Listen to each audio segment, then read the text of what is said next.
Низа забелешки упатија земјоделците од Кичево до министерот за земјоделство Цветан Трипуновски. Причините за необработување на земјиштето според земјоделците се недостигот на основните услови како системот за наводнување и недоволното субвенционирање.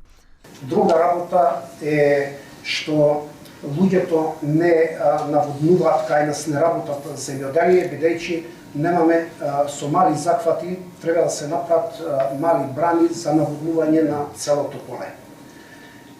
И луѓето не може, поради тие причини не ги обработуваат цело земјиште во Веричка река. Имавме аплицирано за млад брачен пар земјоделец,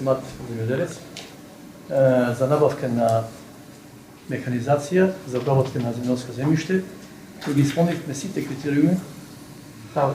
Барањето апликацијата беше направена согласно и огласот, конкурсот. И добивме едно известување кратко дека сме одбиени.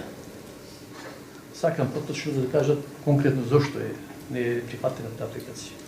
Министерот Трипуновски зборуваше и за доцнењата на исплатата на субвенциите, од кои дел за сточарите останале неисплатени уште од 2024 година. Тековната 26 година со внесењето на програмата исплаќаме субвенција од 25 година согласно роковите кои што ги имаме до средината на оваа година. Има и дел кои што се однесуваат на 24 година, кој што можеби бил во делот на дополнителна контрола која што требало да се спроведе. Од почетокот, односно однесењето на програмата за 26 година до денес се исплатени преку 30 милиони евра и дополнително се изработуваат и налози за останати плаќања кои што ќе Во цела Македонија има околу 1500 евидентирани земјоделски стопанства. Поголемиот дел од земјоделството е фокусиран на пчеларство, сточарство и земјоделски култури. За време на средбата што министерот ја имаше со жителите, имаше реакции за банерите кои беа само на македонски јазик, додека министерот, запрашан од медиумите, изјави дека македонскиот јазик е единствениот службен јазик во државата.